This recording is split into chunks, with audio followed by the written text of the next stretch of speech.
material slapped, stroked, and molded at a pace provided by the doubt and fear. Every move weigh in the struggle of one to the other, merging the past to the present, brushstrokes of colors seen but not known. For when the wailing stops, the pieces settle down in abject beauty, erected for a century of a century. Speaking, advocating, protesting as the arts are meant to be.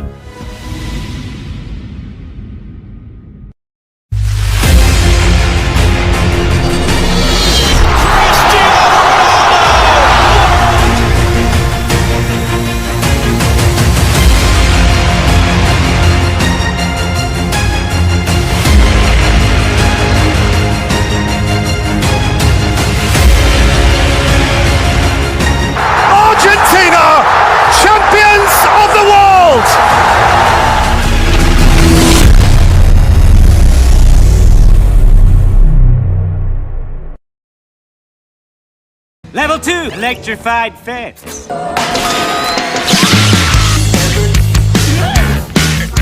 is terrifying. Let's get out of here.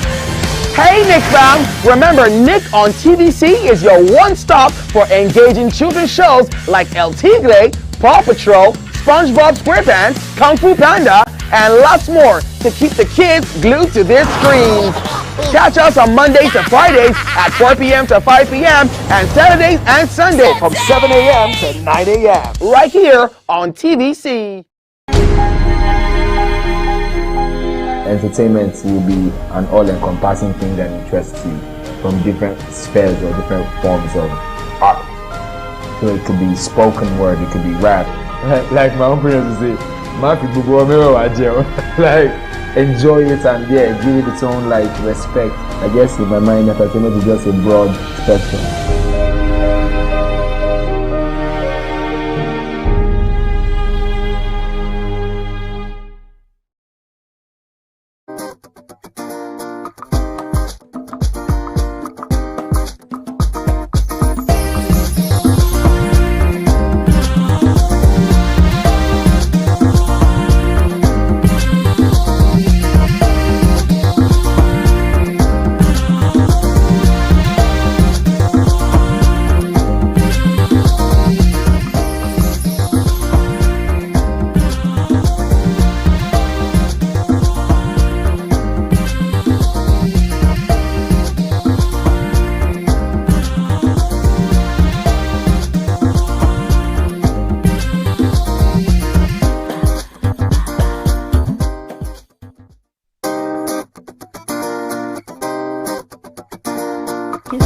Can the cameraman?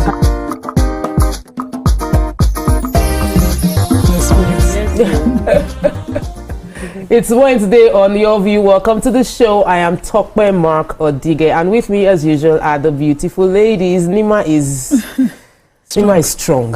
So we are cheering you on. Yes, my friend lost her husband, the Oba of Ikare Kingdom across the lagoon of Irede. So I have not been able to visit her.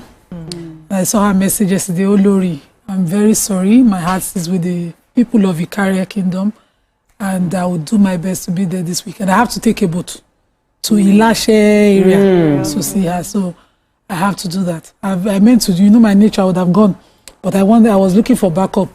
When I saw a message, I said, no, I will just go by myself. I'll just take a boat there. Every boat rider knows the place. It's not something that you need to. Well, her goes out to her. Yes. This is not an easy And the people of news. Ikare, our neighbors, already. My condolence, darling.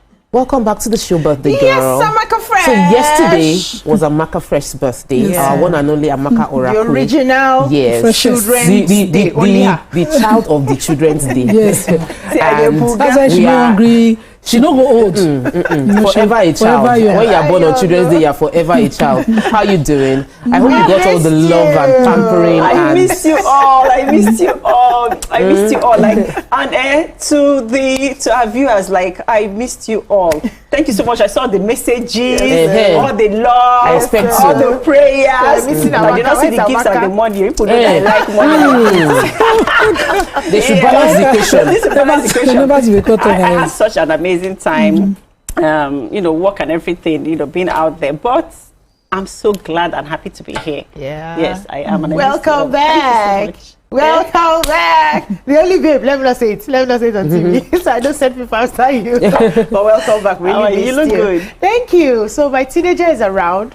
I did shopping for her birthday. So she told me specifically that she needed money from me to do birthday shopping. I was like, don't separate me and my husband. I said, no. She doesn't want to hear. She wants my own money. She will still collect something from her father. You don't born yourself. I'm telling you. So I gave her, she went on this Temu. Yes, and picked what she wanted. And she was there insisting I paid with my card. And she told me, don't collect this money from daddy. It's your own money. The father was saying, hey, thank God, somebody is fighting my battle. So one of the things she bought was this one. So I said she bought 3 colors. She said, Mommy, you're going to wear it with me. We're going to be wearing it together in preparation for our travel. So I said, let me launch it first. Maybe tomorrow I'll launch another color. So I'm looking like a teenager right now. You're giving the vibe. Yeah. So we're good. She's resting a bit before God. going back to complete her final examination. Wow. So she's home. So it's a final exam. Final. Like For the way the children are secondary just before you blink like this, you're looking at them and they're everywhere. How you doing? I'm doing You're looking great. powerful this As morning. in, Your jacket is jacketing. yes, so I have 2 meetings. Okay. I was just reflecting on in gratitude. When you have this is my real estate industry journey. Yesterday I spoke to a client that he was saying he bought a property because of me. I recommended the company to him and he was like, this company wants to scam me. I had to take my time. We spoke for over 30 minutes, explain the cost.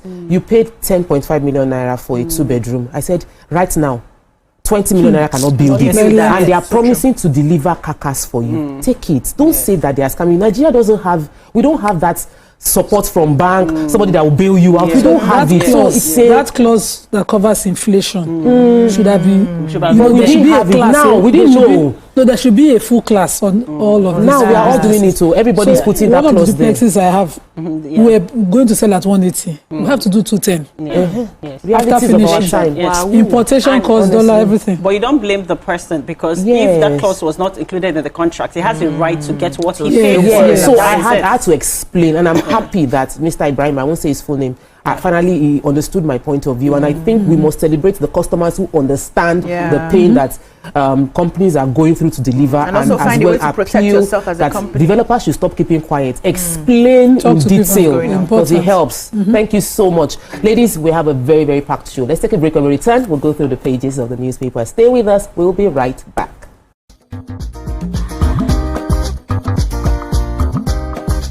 Stay tuned. Your View will be right back.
Welcome back and thanks for staying with us. Okay, we'll be starting our front page review with The Nation. Major headline, PDP APC clash over one-party claim. Opposition attacks ruling party over economy insecurity. In other news, JAMB WAEC goes tough on exam malpractices. Tinubu 6 lawmakers nod to borrow 757 billion naira as well as $23 billion others. Rumpus over third term bid by Lagos Council Chair.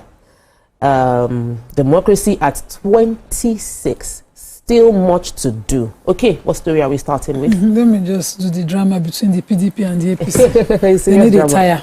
Okay, so now one is calling out the other for, for starting a one-party state, for running a one-party state with all the defections that they have, moving to the APC, and the other is responding that you are the one that is not dealing with your internal crisis. The APC, responding to the PDP. So the spokesperson of the APC, Felix Moka, said that the opposition party are living in fear of the harmless, that they are not the problem. He said the communique of the PDP's neck is nothing but a piece of tranquilizing lullaby meant to calm the frayed nerves of members of a pathetic, self-defeating party. This is responding to the accusation of a one-party state that the PDP had said. Other members of the party have their different grounds. Some of them are blaming Wike for stealing the party headquarters. The Peter Susu, and former governor of Benue State, doesn't blame Wike for what is happening. He says the party leadership is to be blamed. And former governor of Bauchi says, don't worry, those that have left, they will come back. They will return. Then, of course, Bode George has Wike to blame for all that is happening within the party, particularly the sealing of the party secretariat. I believe that it's a bit weird, though, for you to be a party member and you seal your party secretariat. There are things that no, he sealed it for infractions, financial, to do warnings and all of that. They are in-house. No, if they have exhausted one, you will not be doing party. You will have to do his job. Just doesn't look good. Anyways, there are students involved in examination malpractice during the Unified Tertiary Matriculation Examination should be barred from sitting for any external examinations by the West African Examination Council, the National Examination Council, that's NECO, WAEC, and the National Board for Technical Education, NAPEP, for 3 years. This is what the federal government is directing now. And they're also saying that schools, they now have other special centers. There are schools that are special centers and that are also computer-based test centers who are involved in examination malpractice or acting as miracle centers, that they should be barred, because this will serve as a deterrent to future malpractices in exams. The Joint Admissions and Matriculation Board, JAMB, said over 3,000 candidates were identified as either accomplices or beneficiaries of examination fraud this year. And so they're saying that they're going to now start using your NIN to now fish out who committed examination malpractice to deter you from writing any other exams within the next 3 years. Yes. And that this is also in line with Section 16.2 of the Examination Malpractice Act, which states that an examination body may, in the exercise of its powers under this section, circulate the name of an offending candidate, supervisors, invigilators, officials, school or examination center to other examination bodies, which may impose similar punishments. And then also finally, there's also stating that WAEC is threatening to cancel the results of all candidates that went online via social media to get live questions and answers of the examination before the exams. But I'm wondering why there's just so much loopholes. How have they having access to those questions and answers in the first place before the exams? There are people that have their special centers now who is their job to supply them and make money from it. It's just painful. So the National Emergency Management Agency, NEMA, has said that 1,243,638 Nigerians were displaced by floods in 2024, with 1,237 lives lost. So the Director General of NEMA, Mrs. Zubaida Omar, said this is they had a stakeholders engagement on National Disaster Preparedness and Response Campaign 2025 that was held in Owerri on Tuesday. That was yesterday. And he, represented by NEMA's Head of Partnership and Collaboration, Mr. Evan Nico,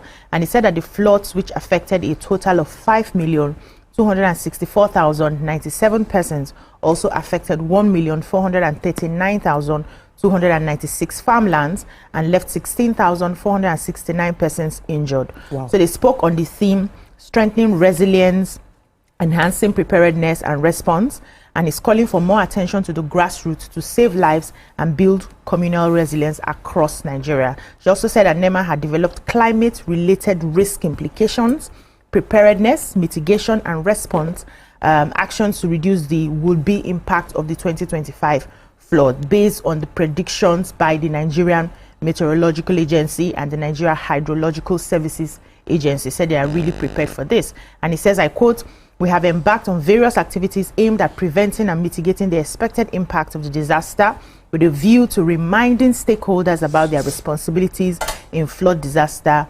management. So they went ahead to talk about other things relating to the flood and how they are ready to tackle the issues for 2025. Awesome. We'll take a quick break right now. When we return from the break, we'll continue with the front page review. Stay with us. We'll be right back.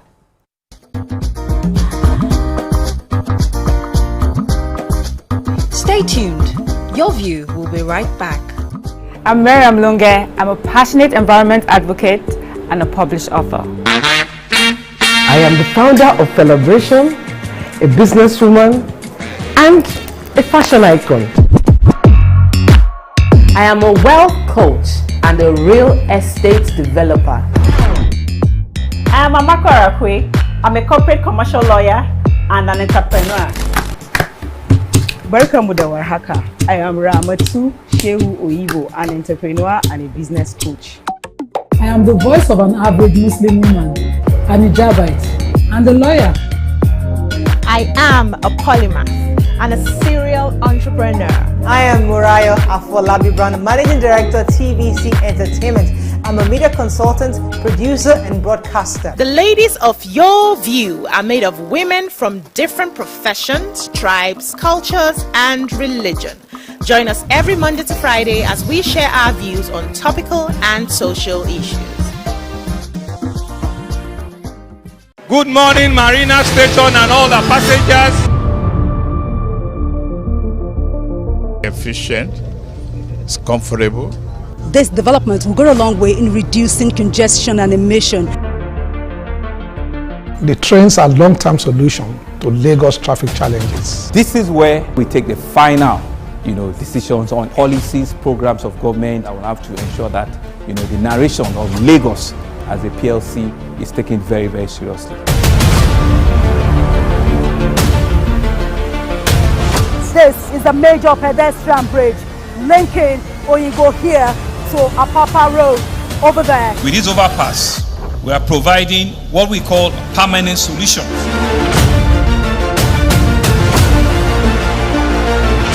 This place is one of the most dangerous areas at the biosecurity environment. This can go into the news and every crumbs of your neighborhood. Our goal is to remain as Africa's model megacity, to move our GDP from the 5-6 position to the 3rd position, and we believe is achievable with all the commitments we have.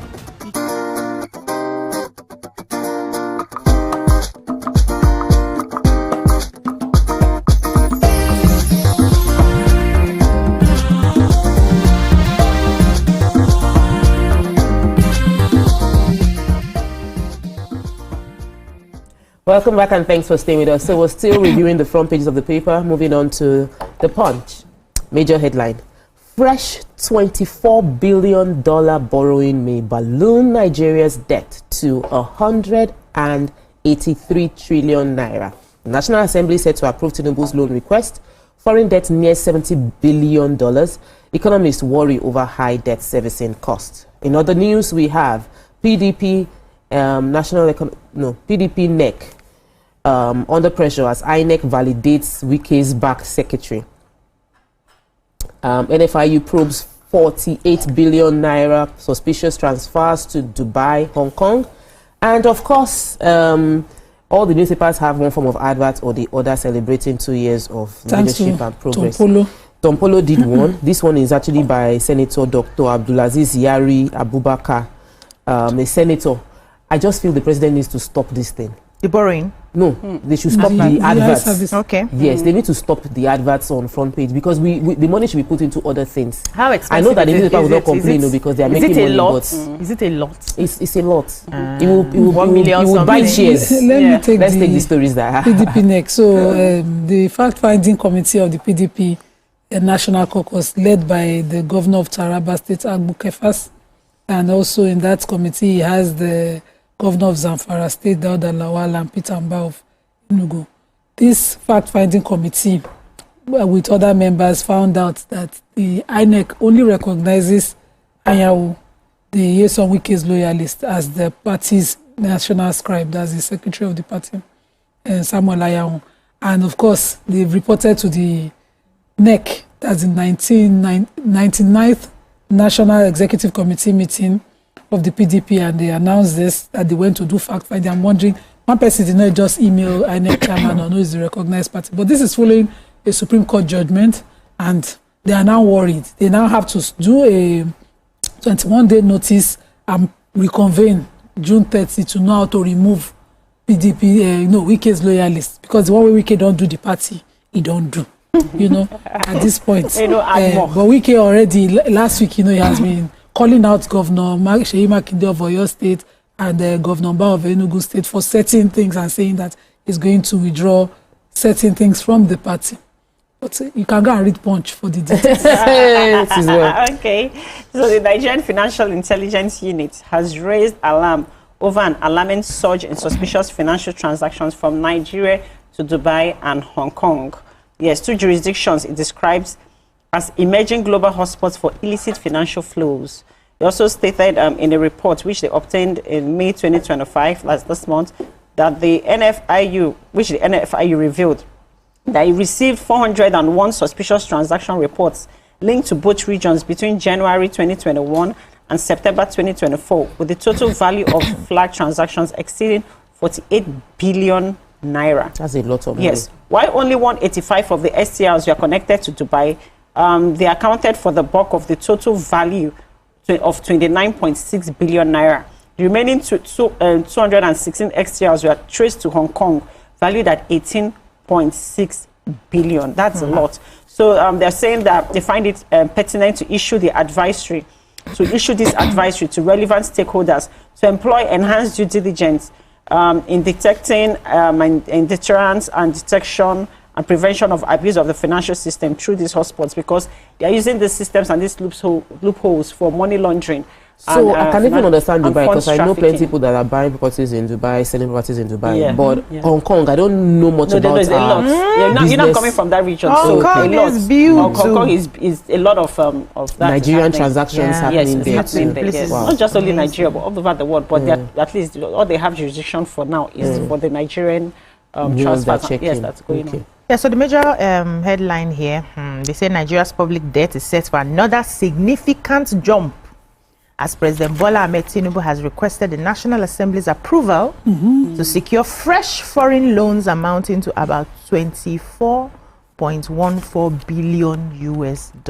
Wow. At the prevailing official exchange rate, which is about 1,583 naira 74 kobo to a dollar, the proposed borrowing would add approximately 38.24 trillion to the existing debt stock, potentially pushing Nigeria's total public debt from 144.67 trillion at the end of 2024 to over 182.91 trillion by 2026. So they found a way to give us data on the composed borrowing. We're not borrowing just dollars, we're borrowing pounds, we're also borrowing yen, the Japanese yen, and everything is translating to the total figure. I think the Japanese yen will take us to 102 million US dollars. The euro, it's about 2.5 billion US pounds, and then the dollar itself, everything is giving us 24.14 billion. So this is scary. I would expect that the economists would, break this down and help us understand. That we should not take. Help us understand if we can survive without taking the loan and what this loan is actually needed for. Is there any way we can work within the budget we have already? With our increased revenue, can we stop sharing so much to the governors who are not seen to be doing so much? Thank you. It's part of cutting down. Most of them are just collecting money. And they're not showing anything. Across, some of them are just there. It's covering salary. They stop the revenue, the salaries will not get paid. I have a story concerning insiders aiding international bank hackers. So the EFCC chairman, Olaoluko Yedim, spoke on TVC News in an interview, and he explained the fact that he discovered that these workers within the bank, a few rogue elements of them, are now aiding hackers from Europe and the US, and they move billions within minutes. Actually, he said within seconds that they commandeer, they grant access to these hackers that are in these countries, and immediately they have access. Billions move in seconds. So they've arrested a few of them, and they are issuing warning. I feel like beyond the arrest. In the bank, Sabi? Yes, they've arrested bankers. They are facing, so that let's look. When they are stiff punishments meted out to them, others will learn their lessons fast and not allow. But there's a lot of money to be made from this short few seconds move that happens when they expose the banks to such liability. Moving on to Daily Sun, major headline. Tinubu furious over stealing of recovered loot assets. Reassures Nigerians on accountability and seeks Senate approval for the loan that we've just discussed. Federal governments, JAM, WAEC, others ban miracle centers. I don't know, they call it miracle centers or special centers. These are centers that guarantee you passing the exams. Yeah. I think that it is about time. I wrote exams this like about 20 years ago, and we had it then. We shouldn't still be discussing this thing in 2025. 2027, President's endorsement driven by performance, not fear of opposition. That's from Kalu. Children's Day, Tinubu, Akpabio. Governors raise hopes. We want Nigeria where no child is exploited, excluded. That's from the Children's Parliament. All right, what story are we starting with? Okay, so the president yesterday was at the summit on asset recovery in Abuja. He was represented actually by the PAMSEC, the Political and Economic Affairs in the Office of the Secretary to the Government of the Federation, Mr. Nadungu Gagare. And he was there reiterating the fact that all our stolen assets must be recovered. He said recovery of stolen assets sends a message that there will be no safe haven for corruption in Nigeria, and that this must be a fight that everybody would inherit. Basically, that's what he says in the entire place in different ways. I must take the one for my children, my fellow children. So, National Children's Parliament has urged stakeholders to build a Nigeria where no child, where we children, we won't face violence, forced labor, or exclusion. Speaker of the Parliament, Progress Umo, made the call at the 2025 National Children's Day in Abuja yesterday. She said children create for a country where every child has to learn, dream, and grow to full potential. She pointed out that many children face violence, fear, and exclusion in spaces meant to nurture them, adding that children demand more than promises. We demand protection. So as Nelson Mandela said, a society's soul is measured by how it treats its children. Let us honor that truth with action, not just words. Still talking about children because I'm 16 years old and I'm still a child. The United Nations Children Fund, UNICEF, said that 72% of primary school leavers in the 3 northeast states, Borno, Adamawa, and Yobe, are still unable to read despite an increase in school enrollment.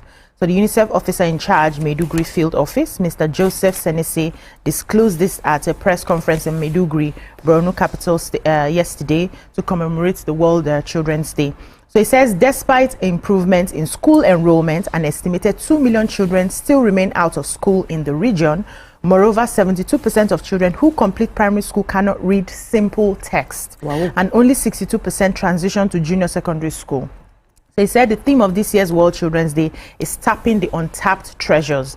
And this was very apt, but he maintained that a lot of effort still needs to be put together to address several issues regarding the rights and well-being of children in the northeast states affected by the violence. So he says we must ask ourselves, are we truly unlocking the potential of our children or our untapped treasures? Moving on to Nigerian Tribune, our final paper for today.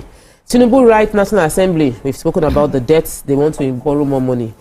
But let me take stories that we haven't discussed. Ex-PDP chairman's son, accomplice, jailed for 14 years for 2.2 billion naira subsidy scam. That's a story that's important. One man dies, many trapped in Ikorodu building collapse, and 1.2 Nigerians displaced by flood in 2024. So who has the story of the person jailed for 14 years? Okay, so I have it. The Ikeja Special Offences Court on Tuesday sentenced Mama Nali. If you know the name, you know.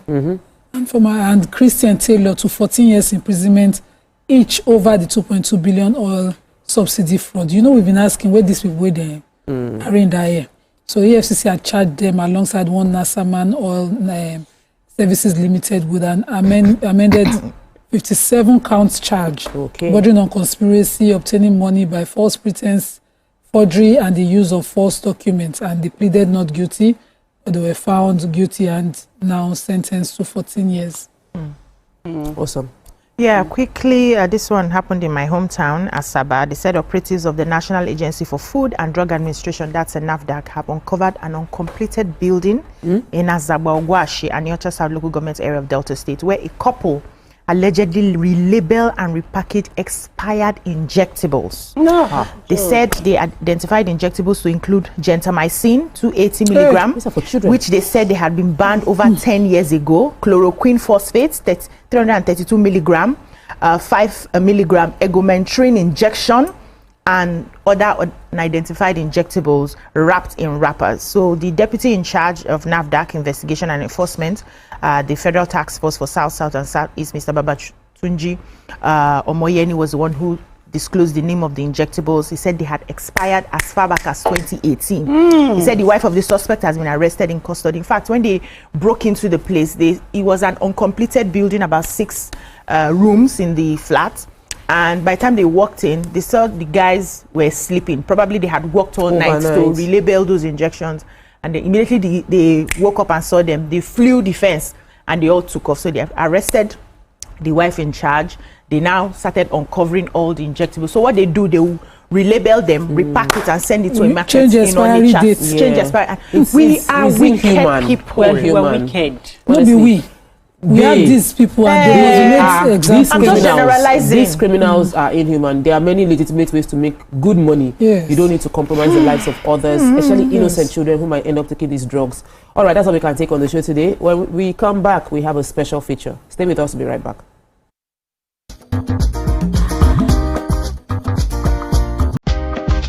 Stay tuned. Your View will be right back. TVC Communications, Nigeria's leading independent broadcast company, has been officially designated as a great place to work. Over the past 3 years, we have transformed our workplace into one which is respectful, caring, rewarding, and provides great benefits to all our 500 employees. We thank our team for giving us the chance to show that partnership between employer and employee really works. TVC Communications, officially designated as a great place to work, and now the only broadcasting and media company not just in Nigeria but throughout continental Africa to be fully certified. TVC Communications, a great Nigerian company, a great Nigerian place to work.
Do you think you can outplay me in this game of wits and knowledge?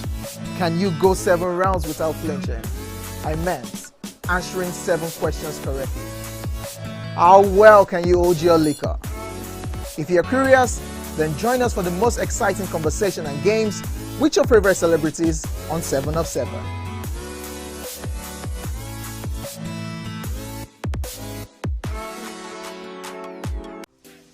Welcome to Pure Entertainment. What would you like to order from our menu today? We have the regulars. So let me go and look for my jam results. My 20 was 320. I suppose don't be one medical. At this point, I contest my jam results. I want to close the show. I can go. I can. That's all we can take. Ejeki, close the show. Ladies and gentlemen, at number 1, Unavailable by Davido featuring Musa Keys. We also have today's chef special. Yo, shine, yeah. Say recap done, and it's time for number 1 on the countdown. One of Nigeria's hottest artists right now, his name is Rema, and this one is called Charm. Kick it.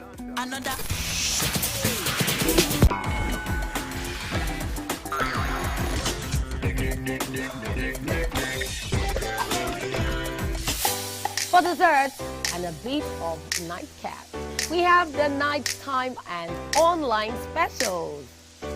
I want to start the gym, yeah? But do you know one thing that's actually keeping me back? You should start the gym to get fat.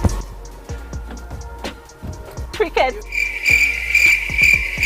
She says she does pole dancing to empower women. What's the difference? There's a difference. That's what I'm saying. So pole dancer, you're already almost naked. You're already almost naked. No, it's the empowerment for me. Sex can make your relationship better. No. Sex can never be overrated. It is needed. Especially when it's good sex too. Almost every guy has been with somebody's girlfriend. But they are for all of us now. That's why you're still single. I would not agree or disagree with that because I don't want to get into trouble. I have a home to go to. Your next question. Oh, you ready to fail? Who is the better? You scissors. What is it? That woman. Damn! Yeah, today we'll go here. Hey. Let's catch up now. I'm sure we've been able to satisfy your cravings, yeah?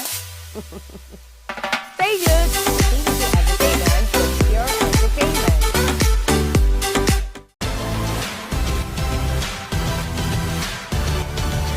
Now you can catch up with your favorite programs on TVC. Log on to www.youtube.com/TVC Entertainment. Join the fun.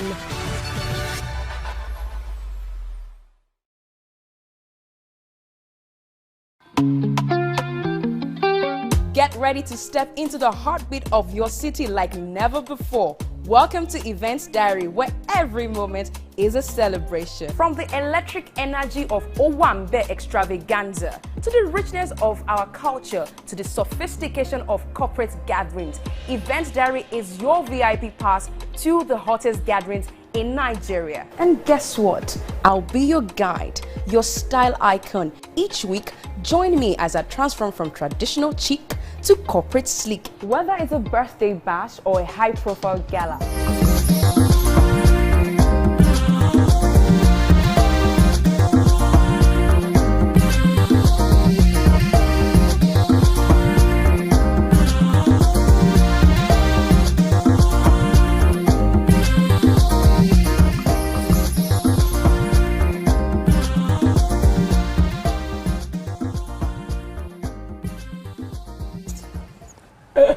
Thank you for staying with us. Joining us on the show today is the co-founder and managing director of Extra Large Farms and group of companies, a leading food and agricultural company in Nigeria with corporate head office in Ota, Ogun State, business offices in Lagos, Abuja, other states across the Federation. Welcome with us, Dr. Mrs. Moji Davids. Welcome to the show. Thank you. Welcome, it's good to have you with us on the show today. There's a whole lot that we want to discuss with you, but I know that you want to lead with the eco tourism, the World Ecotourism Festival, and I feel that I should let you start off on that point since it is something you're very passionate about. Yes, thank you so much. You know, it's always a pleasure to be here, and we want to say a big thank you to all our followers and fans. You know, from your view especially. Thank you for always, you know, supporting us. So we're celebrating the World Agritourism Festival. Okay. Proudly powered by Extra Large Farms, of course, in collaboration and partnership with the core ministries in Nigeria, you know, the Ministry of Agriculture, Ministry of Arts, Culture and Tourism. Lagos is also giving us a very big, a lot of support. The Lagos Ministry of Agriculture and Food Systems. We also have the Ogun State, the Office of the Ogun State Governor. They are seriously with us on this one. Okay. What are we doing? We are promoting sustainable agriculture through farming. So, as you all know, I'm a farmer, I'm a foodpreneur, I'm an agripreneur, I'm an healthy living advocate. But I remember when we started, that was like 17, 18 years ago.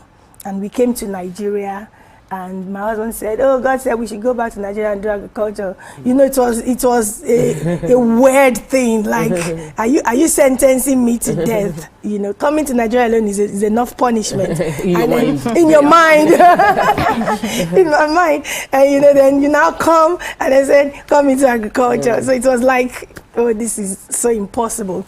But honestly, it was not easy. It's still not easy. You know, the higher you want to climb, the more obstacles and challenges you will face. So, but you know, go along the line, like basic challenges, land acquisition is a problem. It's not about whether you have money to pay for the land. It's about whether they really want to release the land to you. You know, so that's a big headache. I know many battles we fought. You know, at a time we're even tired of fighting these money-led battles. You know, because if you want to do farming on the large scale, it has to be on a massive, parcel of land. Yeah. So in the first place, they're thinking, why do you want to acquire so much? They don't really understand what you're planning to do. They start getting jealous of you. Then another major thing, sourcing for laborers to work on your farm. Every one of you are looking so pimped and everything here. I don't know how many have sent their children to school to go and study agriculture so that when they graduate, they become... Even some few people that, you know, have sent their children to school to study agriculture, they're probably thinking of when they graduate, they should be the next Minister of Agriculture, not really to be on the farm. You know, so whose son or daughter will now be the farmer?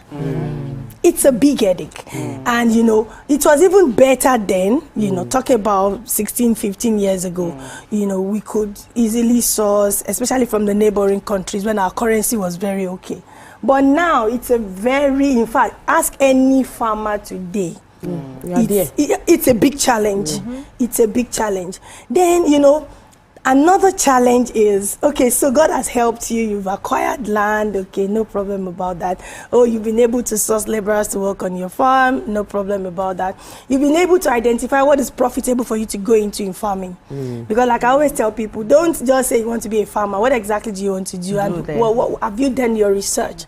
It's not everything that is profitable in farming. Exactly. It's not everything. Let's not just deceive ourselves. You know. So if you've been able to conquer those three challenges, then the next thing is, how do you sell? How do you get your customers? Put 1,000 farmers together today and ask them their major challenge. Apart from the first three ones, it's the market. And most times, you end up just selling because you don't want it to get spoiled. And Nigeria, we do not really have storage and all that, you know. So you just sell. And there are a lot of interlopers. I always say, if you see the yam you are buying in the market today for 5,000 naira, probably didn't leave the farm for more than 1,500. You know, transportation and then the activities of the interlopers. This person is the chairman of this association before they can get to the market and all that. You know, so frustrating and annoying. So let me bring you back to the agri-tourism by extra large farms. What is this festival going to be about? What are the benefits of this festival? How will people, what will people be gaining if they choose to participate in this festival? Thank you. Over the years of farming and with the enormous challenges that we faced, and God has helped us to overcome, starting with some good amount of money, falling back to zero, because that was what happened. Everything we came with disappeared. We had to start all over again. But today, to the glory of God, we are thanking God. We own the biggest luxury farm resort in Nigeria, and you know, several other farms and partnership with other farmers, running into billions of naira. So how were we able to sustain ourselves? If you want to just stay on farming and farming alone, and you're not, you know, adding some fun, adding some value to it, you will be frustrated. I learned a lot from your Saturday class, but really, I know that you came to talk about this event, and you haven't spoken about the event. Yes, I want to talk about so that is the purpose of the World Agritourism Festival.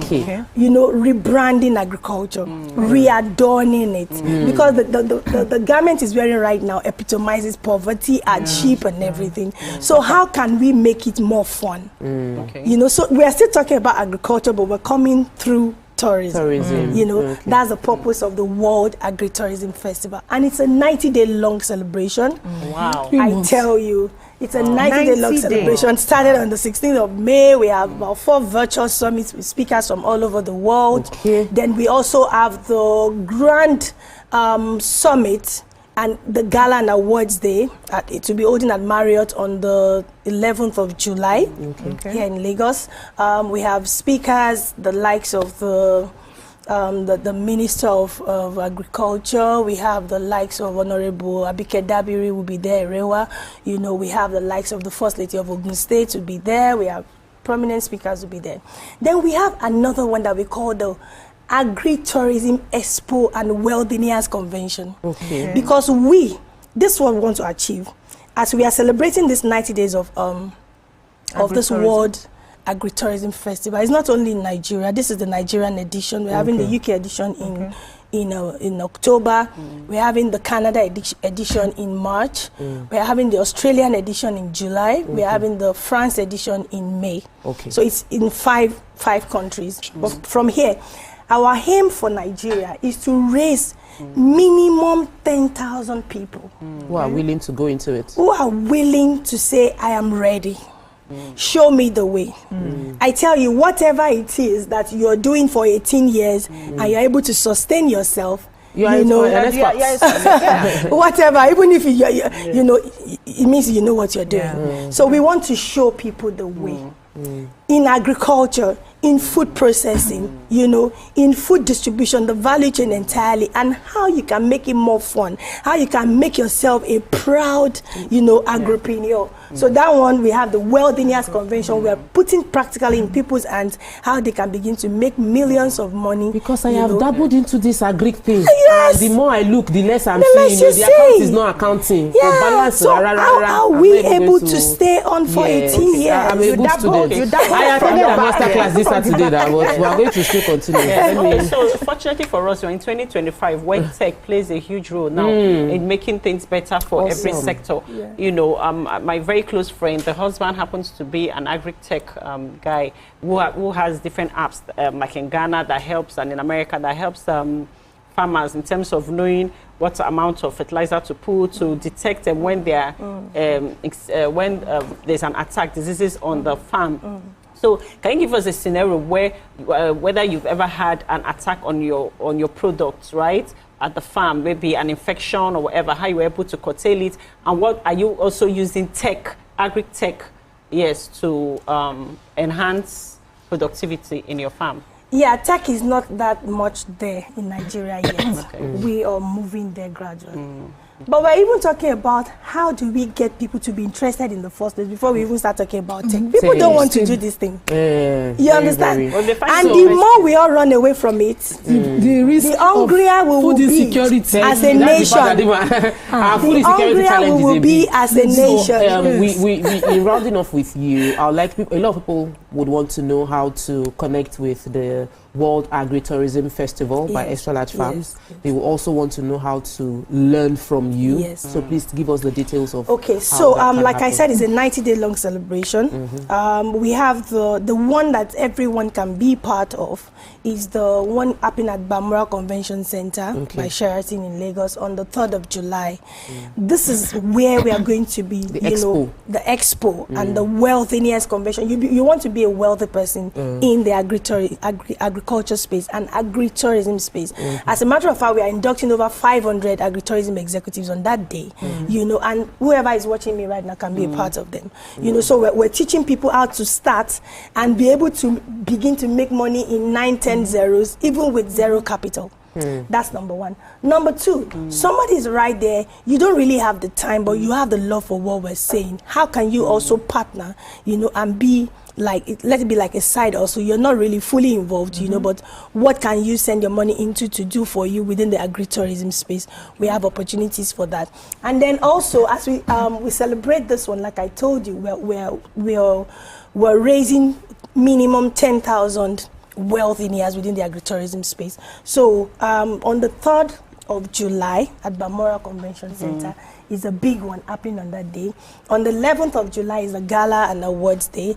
And then we now have 4 farm festivals, you know, 4 between June and August. So somebody is interested in all these things right now. Go to htfestival.extralargeresorts.com. On Instagram, you are? On Instagram, we are Extra Large Farms and Resorts. Okay. And the hottest number to call this morning, you know, you want to be a wealthy in agri-tourism, you want to be part of all these events. And we are giving out 500 tickets this morning for our viewers from Your View. And I want to personally work with them so that at the end of 90 days, they can come out with a testimony and say, I made 7-9 digits, you know, just, you know, partnering with those people. The hottest number to call this morning, 08073752251. Okay. 08073752251. Or you send a WhatsApp message to 081716021. The ticket for the one coming up on the 3rd of July is actually 100,000 per person. But so for the 500 people. But for the first 500 people who are going to invite me to any of those numbers this morning, we are going to be practically allowing them in. So send a message right now, chat us on WhatsApp, go to the website agtfestival.extralargeresort. Extra large starts with an X, please. extralargeresorts.com. Right there on the screen. And we are inviting collaborations and partnerships from sponsorships people as well. from all over the place. We are open done. to that. Thank you for the amazing work you're doing. Well done. Thank you. It's always good to have Dr. Moji Davies with us in the studio from the Extra Large Farms and Group of Companies. That's all we can take on this segment. We'll take a break. When we return, we'll continue with the show. Stay with us. We'll be right back.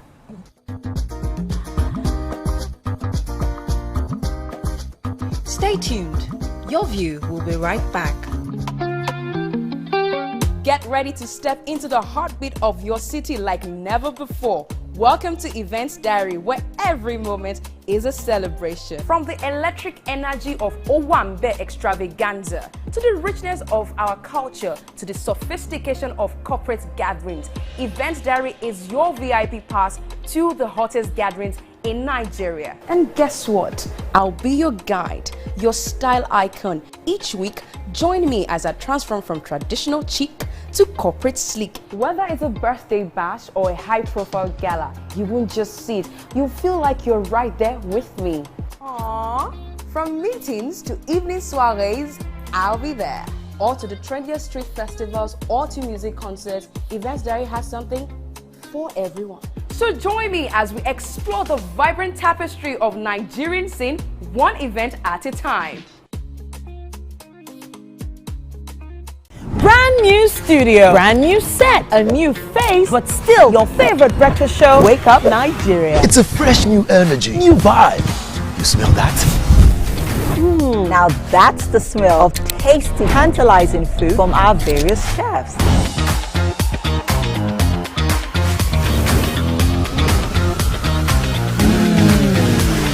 And when it comes to sports updates with insightful analysis, the place you want to be is Wake Up Nigeria. That's right. Every second there's a fresh occurrence, and every minute there's a story to tell. Keep abreast of happening locally and internationally via the news updates of Wake Up Nigeria. It's light, camera, fashion, where we strut, slay, and sachet, and keep you updated with all the latest fashion trends. Level up your morning. Watch Wake Up Nigeria, where every morning begins with a spark.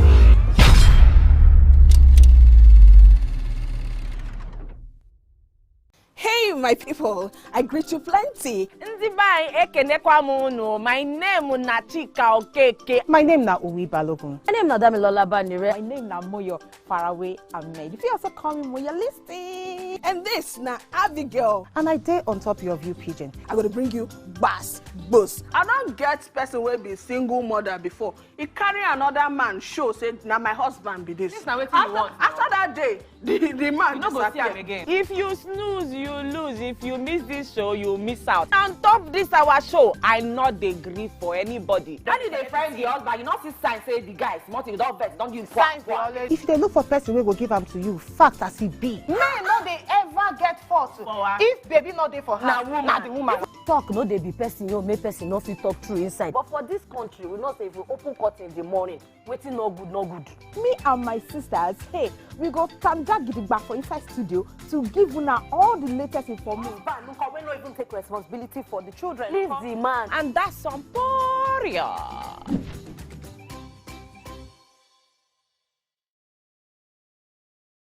I'm Miriam Lunge. I'm a passionate environment advocate and a published author. I am the founder of Celebration, a businesswoman, and a fashion icon. I am a wealth coach and a real estate developer. I am Amako Arakwe. I'm a corporate commercial lawyer and an entrepreneur. Welcome to Warhaka. I am Ramatu Shehu Oyibo, an entrepreneur and a business coach. I am the voice of an average Muslim woman, an hijabite, and a lawyer. I am a polymath and a serial entrepreneur. I am Murayo Afolabi Brown, Managing Director, TVC Entertainment. I'm a media consultant, producer, and broadcaster. The ladies of Your View are made of women from different professions, tribes, cultures, and religion. Join us every Monday to Friday as we share our views on topical and social issues. Good morning, Marina Station and all the passengers. Efficient, it's comfortable. This development will go a long way in reducing congestion and emission. The trains are a long-term solution to Lagos traffic challenges. This is where we take the final, decisions on policies, programs of government that will have to ensure that, the narration of Lagos as a PLC is taken very, very seriously. This is a major pedestrian bridge linking Oyinbo here to Apapa Road over there. With this overpass, we are providing what we call permanent solutions.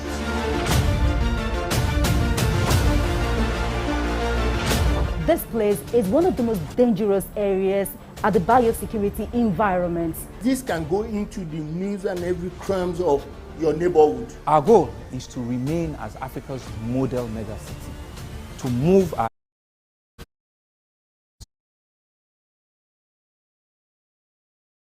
commitments we have.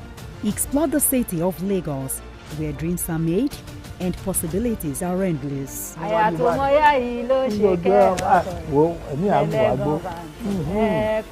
Amadedoja Salamadini. I live in Lagos, inside Lagos. Doubt and fear doesn't occur at the canvas, it shows in the canvas. It shows the conation of raw earthen material slabbed, stroked and molded at a pace provided by the doubt and fear. Every move way in the struggle of one to the other, merging the past to the present, brushstrokes of colors seen but not known. For when the wailing stops, the pieces settle down in abject beauty erected for a century of a century.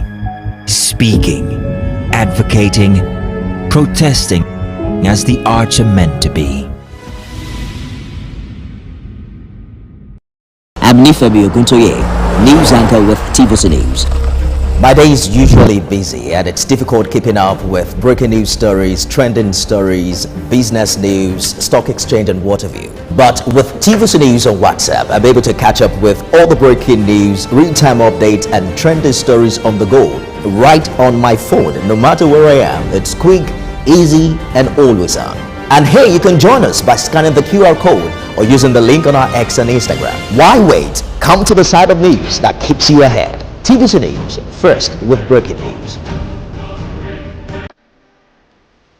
TVC Communications, Nigeria's leading independent broadcast company, has been officially designated as a great place to work. Over the past 3 years, we have transformed our workplace into one which is respectful, caring, rewarding, and provides great benefits to all our 500 employees. We thank our team for giving us the chance to show that partnership between employer and employee really works.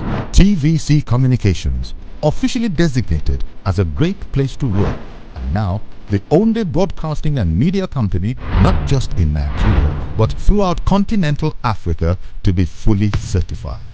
TVC Communications, a great Nigerian company, a great Nigerian place to work.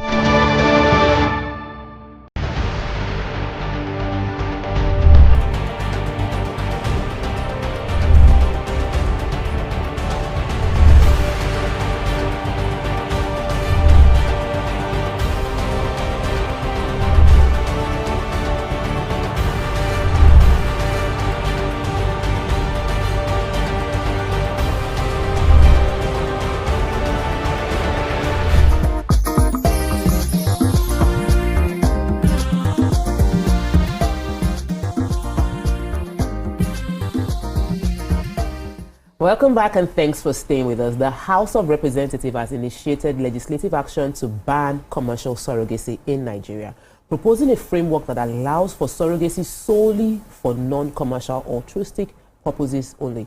This development follows the introduction of a bill titled A Bill for the Act of Protect the Health and Well-being of Women, particularly in relation to surrogacy and related matters. The bill, sponsored by Uchenna Okonkwo, the representative of Idemili North, Idemili South Federal Constituency of Anambra State, has recently been presented on the House floor. Do you agree that commercial surrogacy be criminalized, or it's anyone who is willing to pay or charge for our services should be allowed to do so? Join the conversation by calling us on 02016352013, or you can call us on 09024163440. Tweet to us at TVC Connect. Please hashtag your view TVC so we can read your tweets. We're also streaming live on YouTube.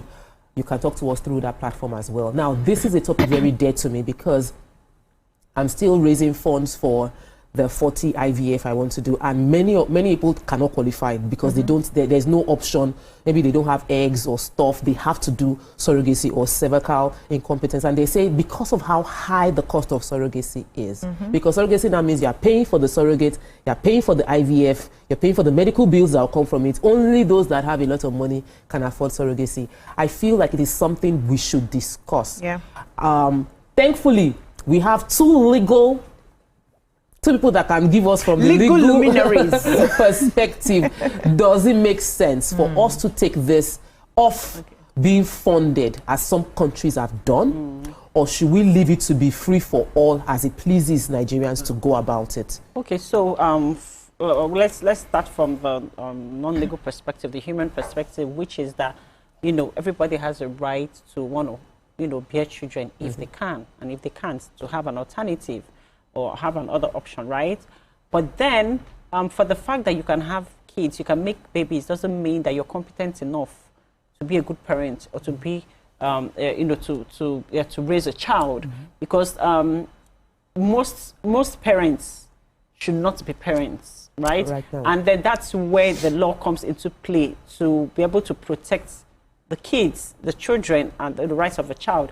The same way the adoption agencies are highly regulated, that's the same way this surrogacy should be regulated, because before you adopt, if you can't have a child and then adoption is an option for you, there are certain processes that are in place and procedures and due diligence that you must follow through to be able for them to know that you're competent enough to parent the child, that the child will be safe, the child won't be abused and things like that. Same goes for surrogacy, because people just want to throw out, because for the fact that they have, when they want to throw it out there, commercialize it, and then just have a baby or turn it into a baby factory business for different reasons. So it's important for this sector to be highly regulated. So yes, I'm in support of a bill to be, a law to be passed. A law to be passed on that. They are not saying that you can't or you shouldn't, right? They're just trying to say that certain procedures and due diligence has to be followed through. Because even sometimes, for the surrogate mothers, because they're making money out of it, they're even putting their health at risk because they're doing it multiple times. Some of them are even having miscarriages or not carrying the child to full term, or maybe like 10. I don't know how many children a woman can bear, maybe up to 20 or whatever. But if it's for commercial reasons, the health tend to do more because they want to make money. The health of the surrogates should be considered. NEMA is also a personal. It's not personal, but I think that sometimes if if there's no stigma attached to it, and a woman has challenges with carrying pregnancy, having a surrogate provides a support. Do you think we should make it illegal to pay for surrogacy? Commercial one. Commercial one. That's what they're discussing here. And we know as a nation, we cannot even pretend from what we have suffered from baby farms and all of that, that we should not regulate this place, this space. It has to be regulated. You know, we have women being commodified, babies being commodified, people making money, people running a business, an industry from it, and then cleaning up it, and nobody knows. But we have young girls who had their eggs removed, banked by people, they can't even explain it. Some people go into surgery for a different reason, come out of surgery with different other symptoms showing that they've just had, you know, so they need to. I know we must also criminalize certain areas of the space. Thank you. The commercialization might be a bit, I might support fully or, you know, support partly, but we must criminalize where a person's interest is not fully, or consent is not fully bought into. The person does not have full understanding of it. And it is something that we should also run the way we run. You know, we did not even know that donation of kidney can lead to jail until we had our senator jailed abroad. Because we don't have that law here. They have the law there. We have the laws, but we don't have a system where we even see it being prosecuted daily. People still freely go into areas because of non-regulation of the sector and volunteer to sell toes. There was a documentary, I think a BBC documentary. Africans are now selling their... You say toes? Toes. Fingers. Fingers. Yes. To make money. To make money. Yeah. We've left organ to our physical, you know. So people are selling all sorts of things. We need to clean up well. We need to not only legislate on this, we must also enforce the areas we already have that, you know, criminalizes some of these practices. I think we had an organ donation, a bill that covers organ donation. We have laws that limit all of those things. Remember, we had the lawyer that was on the show and said it was not for lack of laws. But what we needed to do was have a proper regulation of this entire space. That, you know, we must. People now commodifying children is something that is... No, that was, children is a product right now. But because we commodify, kids there was a boy that went missing and showed up somewhere in the East. He had been sold for 1.2 million. I saw the headline yesterday. It happens every day. So we take the stories. He went missing in Abuja and he was sold. If we don't have that business, people patronizing that business, why would such a thing happen? Okay, so what I understand from the bill is they want to stop commercialization of surrogacy, which means that for you to want to be a surrogate, you will not be paid for carrying the baby, but you'll be taken care of. And you have to have volunteered to do it, right? That's the one that they want to promote, but the one that they now bring you in and they pay you for carrying that child will be abolished, right? And I beg to differ with the government. This is solving an infertility problem. Let's double back a bit to one of the reasons why we have many baby factories in the country. Many people have tried to get children from adoption homes, and we know how Herculean that thing is. I had a family friend one time who kept going and kept going. They kept coming to verify her, check her husband. They had good jobs, they had a good business, she was mentally stable. She kept going and going and going and going. It took years. At some point she was already giving up that why is this thing stressing me this way, right? So many people who are not patient would find an alternative, especially if they have money. If they made it as seamless as it should be, as long as they do the proper checks and they realize that you are able to take care of a child, and it's that seamless, I don't think many right-minded people want to go through the baby factories or the baby farms. And aside from the fact that we also have the issue of stigma with adoption and all of that as a culture, right? But when somebody says, I volunteer, I really personally do not think that they would catch somebody and force the person to do surrogacy. I don't think. So the many people that I've seen who have, you know, ployed or toyed with the option of surrogacy is that I have seen somebody who is willing to carry for me. There was a time I was having that conversation with my husband and I met a doctor and I was asking questions. How will this happen? Say, we will get you the person. She will do all of the tests. blah blah blah. This is the fee that is going to come for her upkeep. This is the fee that she's going to get at the end of the day. Because the truth of the matter is, somebody cannot, even if I love you so much that I want to bet for you, after I've done all the treatment, and I should have a form of compensation because something went through my body. We don't carry how many. We know how your body scatters and rearranges for a very long time before you start getting your body back. So if you say you're going to take out the payment because it's commercialized, I don't think that's the way we should be looking at it as a country. Fantastic. Are you rushing me? Should I continue? Let me. I've not finished it. We have finished it. Oh, are they rushing you? Finish what you want to say. Okay, so if you say we are going to go heavy on regulation, the agencies that are going to be doing this will highly be regulated. They have to be registered with the government. We are going to monitor what goes on there. The people that are going to be surrogates have to be registered. We are going to make sure that the compensation that is promised will go to them. Nobody is coming back at the end of the day and leaving the baby and saying, you gave birth to a boy, I was expecting a girl, and all of that. If we say the government should pay attention to that so that the industry is regulated, that is making more sense than saying you don't want any form of commercialization. Then a lot of people will go under the radar, because even if I want to carry baby for you, I should have a form of compensation after all the stress. Okay, so we have this opinion and we have another opinion. Some people, I am of the opinion that it should be taken off being commercial. It should be strictly altruistic. When we come back, I would explain why I feel it should be altruistic. But as we're going on this break, I want to let everybody know that we're going to be going on a live transmission. This live transmission will be going on TVC News, so you can still watch us on the TVC Entertainment, or you can watch us on YouTube. We're going to be showing the Delta State House of Assembly sitting. This is an invitation. We are covering it right now, and it will be on for the next 2 hours. So please just join us online on YouTube, and you're able to catch the show as we continue with the conversation. Stay with us. We'll be right back.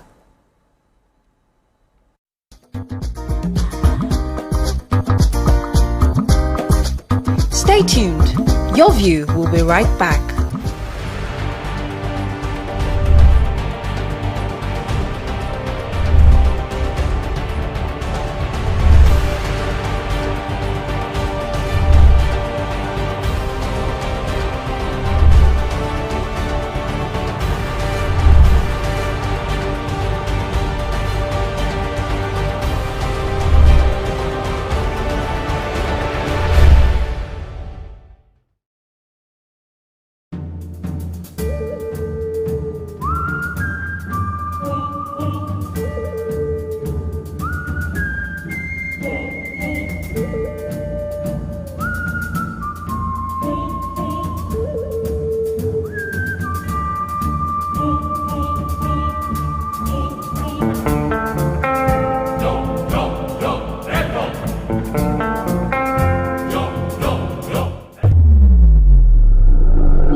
Do you think you can outplay me in this game of wits and knowledge? Can you go 7 rounds without flinching? I meant answering 7 questions correctly. How well can you hold your liquor? If you're curious, then join us for the most exciting conversation and games with your favorite celebrities on 7 of 7.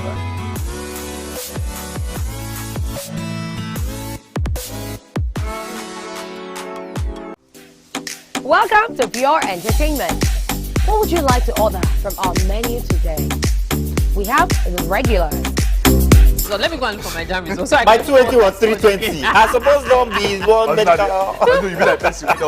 At this point, I contest my jammies. I want to close the show. I can go. I can. That's all we can take. Ejeki, close the show. Ladies and gentlemen, at number 1, Unavailable by Davido featuring Musa Keys. We also have today's chef special. Yo, shiny, yeah. Say recap done, and it's time for number 1 on the countdown. One of Nigeria's hottest artists right now, his name is NEMA, and this one is called Charm. Kick it. Another.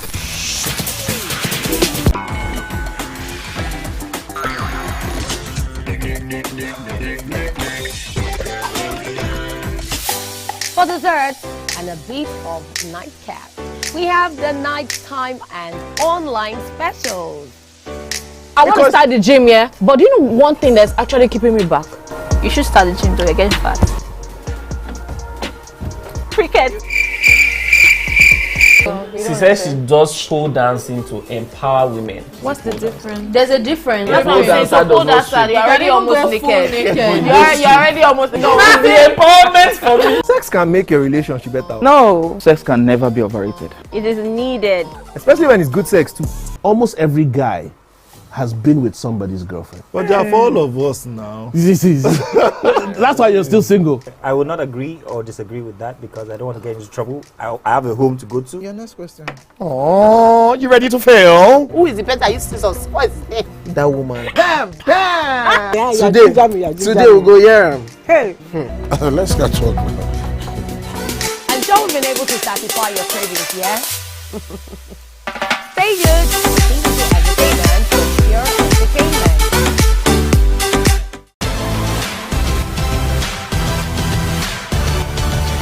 Now you can catch up with your favorite programs on TVC. Log on to www.youtube.com/TVC Entertainment. Join the fun.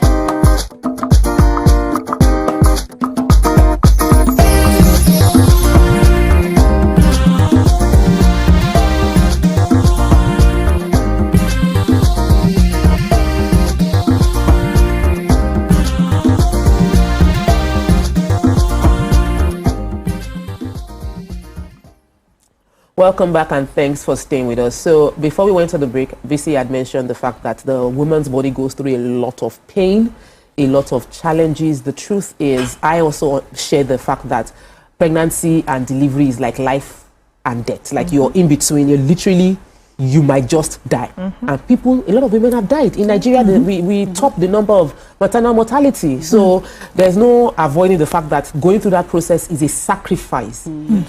But I'm of the opinion, because I have, in the past 3 months, spoken to several families that cannot even afford IVF. Now remember, surrogacy means that you can afford to pay for IVF and then pay the person carrying baby for you. So automatically we have taken many families going through challenge off the opportunity to do this. When we make it strictly altruistic, it means that I am willing to help my friend. I'm willing to help my sister. I had one of my cousins, she was begging her sister that I would carry the pregnancy for you because I know the challenge. She knows the challenge her sister is going through. That is like, genuinely, is not abuse. We can prevent abuse is when we remove commercial benefits, because somebody can have high blood pressure and say, this 5 million or 10 million they want to pay me for surrogacy will end my suffering. I would go through that thing that can kill me and carry the pregnancy because of money. People have donated kidney, not donated, they have sold their kidney. Even when they know that it's like you sell your kidney and then in future you now need kidney. You sell your liver. People we have turned everything to business. I feel like carrying a pregnancy should not be a business. You know, donating your body parts should not be a business, because once you do it, you cannot prevent abuse. I was a bit confused earlier. I thought you were supporting BC and then... No, I'm not. It's a painful process. So it is something that should be, I am making this sacrifice for you. I am doing it because I care. I know you. You know? That's what it should be. It shouldn't be based on the argument of reproductive autonomy for women, you know, the right to make choices of their bodies and all of that. But when we bring it down here, they have some laws that, you know, will take care of certain loopholes in their legislation on that particular one. But when you come here, the line is thin between exploitation and that reproductive autonomy. Exactly. See this boy that he went to UK with. He was voluntarily donating that kidney for a fee. Yes. But the moment he crossed over, the eye open, say, I like say UK better pass Nigeria. He changed his story.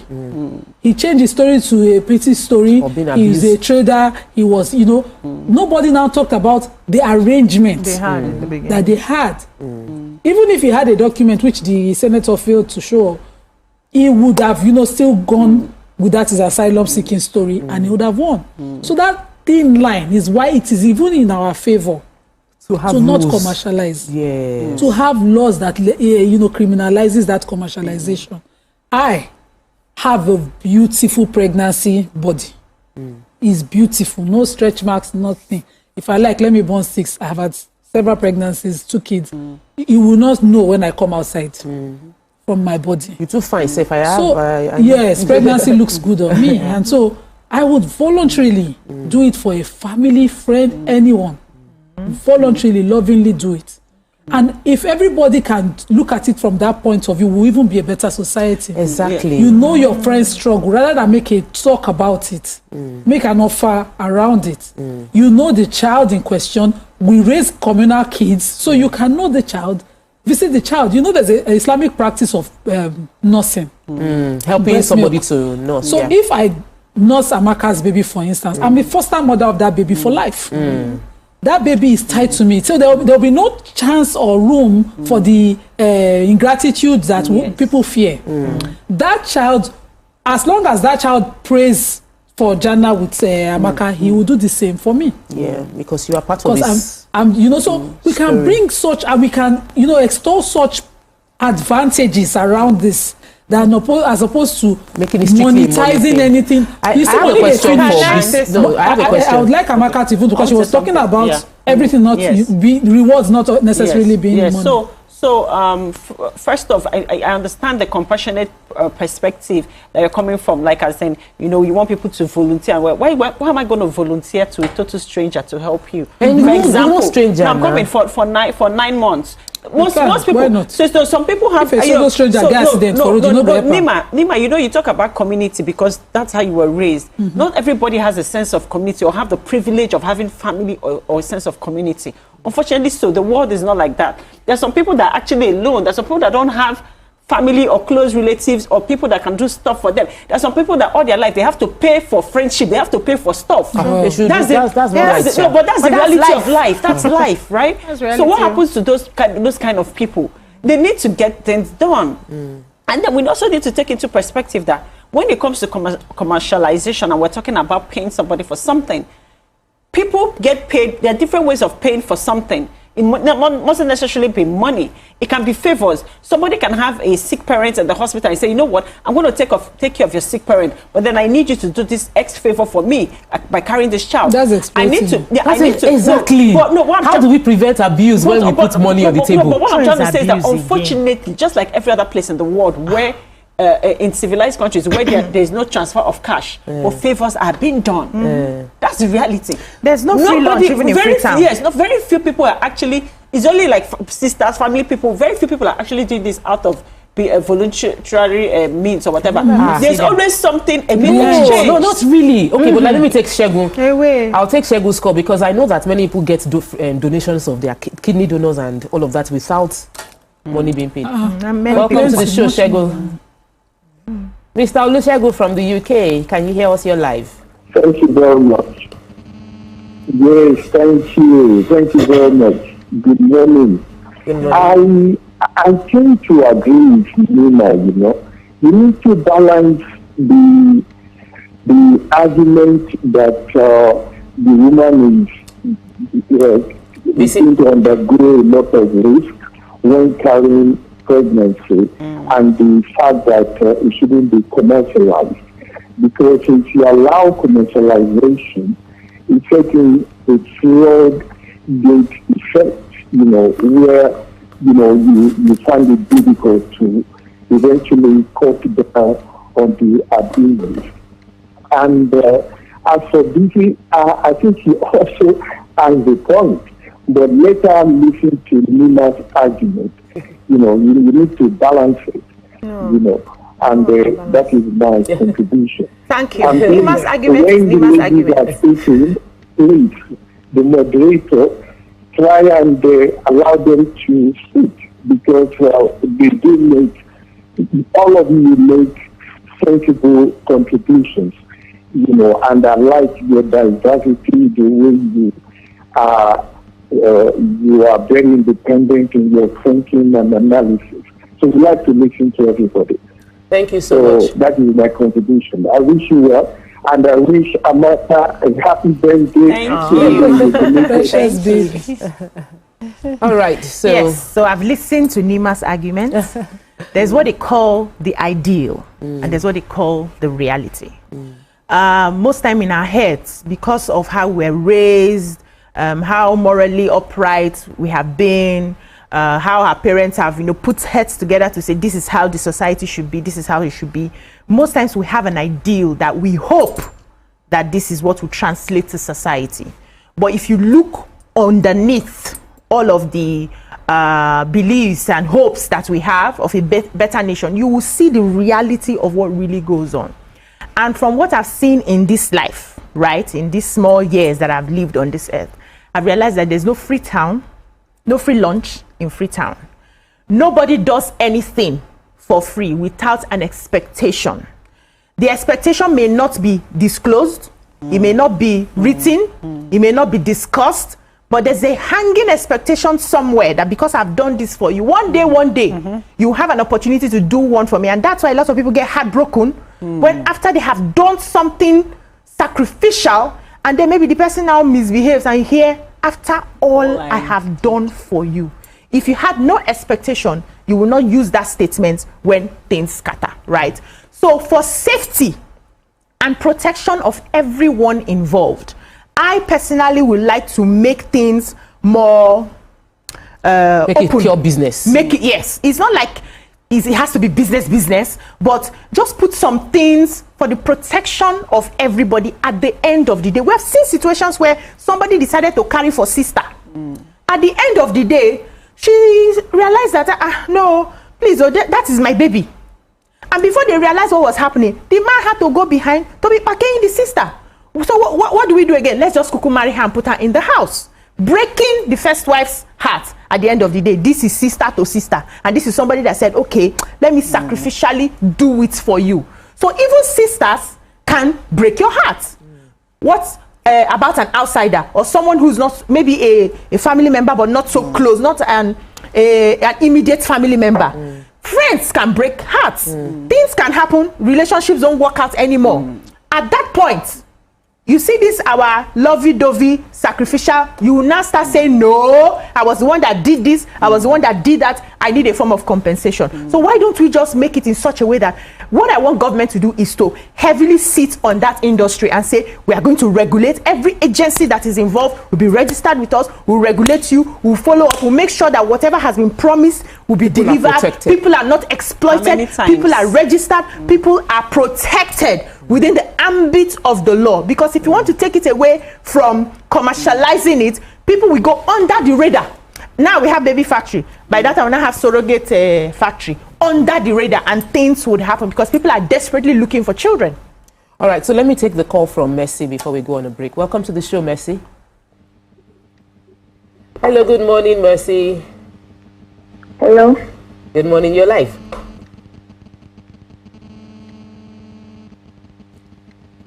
You are live, we can hear you. Oh, wow. Okay. I think we lost Mercy. We'll take a quick break. When we return, we'll discuss what we want to be in the bill. So obviously there's going to be a bill. I think it's important there's a law, a framework, a legal framework for this thing called surrogacy. What should be in that bill? What shouldn't be in that bill? That's what we'll discuss when we come back from the break. Stay with us. We'll be right back.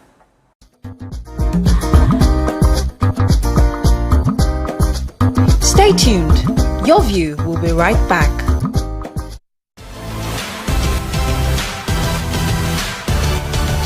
Now you can catch up with your favorite programs on TVC. Log on to www.youtube.com/TVC Entertainment. Join the fun.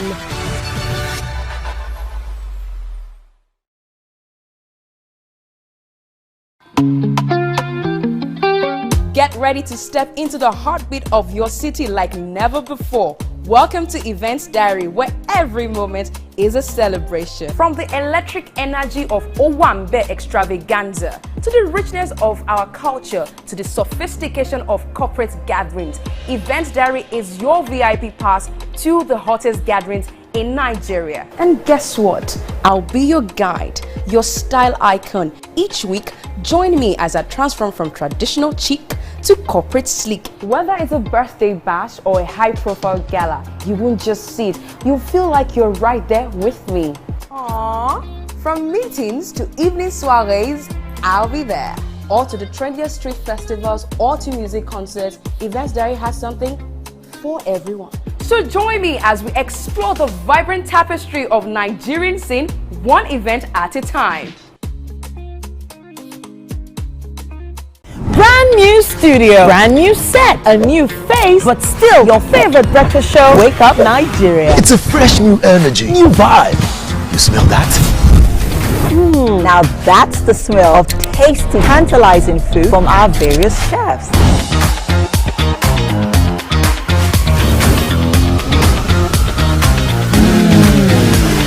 And when it comes to sports updates with insightful analysis, the place you want to be is Wake Up Nigeria. That's right. Every second there's a fresh occurrence, and every minute there's a story to tell. Keep abreast of happening locally and internationally via the news updates of Wake Up Nigeria. It's light camera fashion, where we cut, slay, and sachet, and keep you updated with all the latest fashion trends. Level up.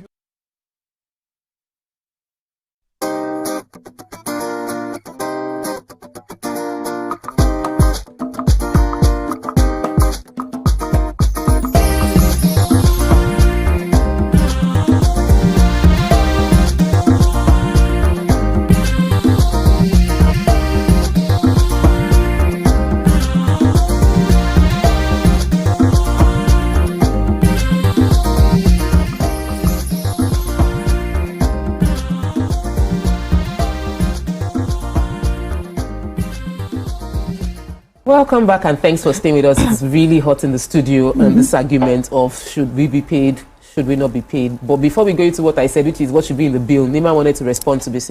You know, it's like this is not in this Nigeria that materialism have killed all our children.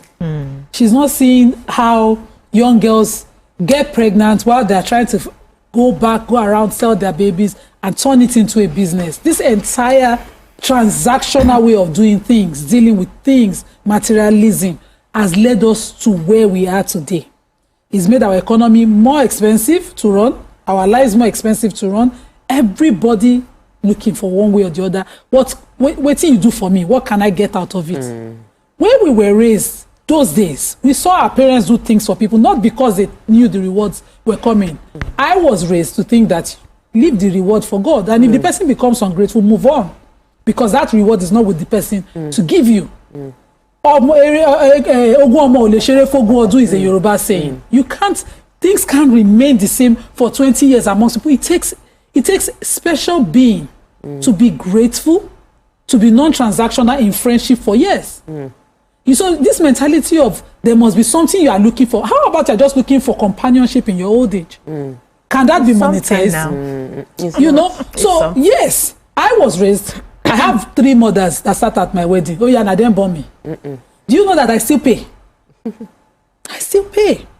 I go, you don't check the other mama, you don't check the other one. I have those, but I benefit from it much more than they even do from me. We talk about Yolu. How much can I pay Yolu for the kind of love she's giving my kids? So it's just, you know, to keep that friendship alive, to mention to my kids, no, this woman took you from me when you were 2 months old. From 6 months old till date, this woman has been there for it. And I do it all the time. I remind my kids. I don't allow family members to make me forget it. Because, you know, now things are now, everybody now come and say, it was also, no, it wasn't you. This sacrifice, that's how you keep it alive. And I pray and hope that in case I grow old and my kids outgrow or I pass before, that they do not burn that bridge. They always remember it. It is a thing that was cultural in Auchi, that you hear the history of how families were helpful. At my wedding, at my own wedding, my father was talking to my father-in-law about how their fathers built each other's house with farmlands and hoped that their kids will marry. And none of their own first kids achieved it until we met in Lagos and married each other. And so we are now represent. You know, some of these things, we don't love those things anymore. You put it outside there, people will line up on the comments and say, now like this, now they do something. Because people don't see the beauty of it anymore. We don't beautify those things. We don't beautify selflessness. We don't beautify those things anymore. So every transactional arrangement has led us here. I was a law intern at a small law firm. A 13-year-old got pregnant by her boyfriend, walked out of the house, walked back in after 9 months without the baby. And the father went to area A at first to make sure that that complaint was dealt with. Where is the pregnancy? Where is the baby? How is it exactly? And they found that she was nursing. She was, lactating.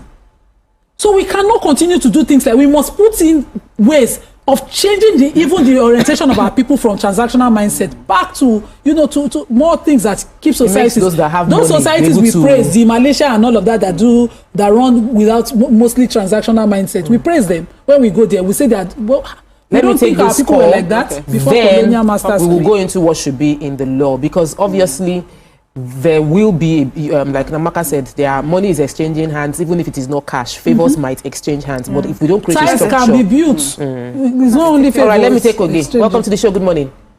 Good morning. Good morning. Oje, welcome to the show. Yeah, this is Oje from Oniali. My contribution is that I think I'm in support of what Bisky is saying, because the stress of pregnancy, I know what my wife went through when she was married, when she was pregnant. Understand? The stress of pregnancy is so much and so enormous than for us to see that anybody who is going to carry pregnancy for somebody should not be, the person should be seriously compensated. Yeah. Seriously compensated. Yes. Yes. Because I think it would be unfair after all of you are women now. I understand. You understand what I'm saying very, very more than myself. Thank you so much, Mr. Oje. Thank you so much, Mr. Oje. So I hear, honestly, I know that I have my opinion, which is that it shouldn't be commercialized, but I also understand every perspective. And there is something being said that because of the fact that it takes its toll on women. That's not all women. Some women, they go through pregnancy like a breeze. From like nothing happened, like it's like they don't even do anything. See, because it did not take a toll on you physically, does not mean it doesn't take a toll on you mentally. So, but in establishing that, in establishing because a pregnancy takes a toll on you, whether you are paid or not, whether you are married or not. So, let me just land is what is keeping me there. Opinion, yes, and I'll come to you, Amaka. What I wanted to bring out is the fact that we have people who can do it. We have those that it is work. There's a story that went viral about husband begging woman third time to help carry pregnancy for someone because of the money. So this is a family that has capitalized on the woman as a means to bring money in. His wife. Commodified the ability of the woman to carry pregnancy for the house. These are the things that we want to cover by creating a legal framework protecting the interest of everybody involved. We took a case in the papers where a man, a family, paid someone for, they said they will pay for surrogacy and they will cover the bill, they will take her abroad. Between the time when the pregnancy happened, the wife got pregnant and they abandoned the woman that got pregnant through surrogacy with the child. We took the story. Yes. And that person, so we do need a law. What I want us, because we're running out of time, what are the things we want to cover with the law? Okay. So I'm going to answer that, but I want to also come from the perspective if I answer that, which is, when we talk about surrogacy now in a certain form, and then we need to also remember the culture. We're cultural people and we're Nigerians. And back in the day, we have a history, like in the Igbo land, where a woman can marry, can cover other women to have kids for her. Yeah. It is legal culturally, because my great-grandmother was so wealthy. She married, they call it you marry other women, pay the bride price for other women, and they had kids for her and bore her name. That's so culturally, that is permissible. So it depends on how you want to go about this. But maybe because of how things are going on now with the surrogates and the way they're making it look, but this has always been the norm. And then people can still go back to the cultural way of doing things by saying, it's not my husband that is marrying these women. I'm the one doing it, and they're having the babies for me, and I'm keeping the baby. The kids are my own, right? But then let me come to you in terms of the regulation. What should be in the bill? Nigerian, unfortunately, we have a way of always jumping the gun. We before taking this first step or second step, we go to 100 steps. First of all, let's talk about data. How much data do we have about the women in Nigeria first, right? Secondly, when women go to the hospital to have kids or for maternity care, is their data, are they registered there? Do they have their NI number? Do they put their passport or identification? Just like, for example, in China, before you go from one province to the other, whether you're going by road, train, whatever, it indicates you check in and they know that you're in this province, and then they scan you, they have your picture, how you came in or whatever. So for people that want to go to villages, for example, to go and hide for 9 months or take people there to have babies, there's a data that shows what's going on. There's a data that shows how many times you've been pregnant and how many kids you've had for them to now know that are you commercializing this thing. So the problem in Nigeria, with all the money we have, is that we don't do step 1, step 2 before going to step 100. Want to just jump to 100. Criminalize. So when you now criminalize this thing and make this bill into a law, how do you now check what you have spent so much time and energy and stressing everybody to do? My sister. Impossible. It's not this, we don't have the structure to enforce the law. So why do something that is not going to take us anywhere? So please. Thank you. Amaka, you have really finished the conversation. Even me that I have been fighting for the law. Right now, I am weak because NEMA and Amaka educated us, as well as the guests that came on the show, about the fact that we actually have a law against human organ paying for organs, and we have not implemented it. So even if we do this law now, it might not get implemented because we don't have data. We need to go back to the foundation and start sorting out data. So I want to come back. Bisi has started, she has entered something. Bisi started talking about how much money. Come back to you now on this.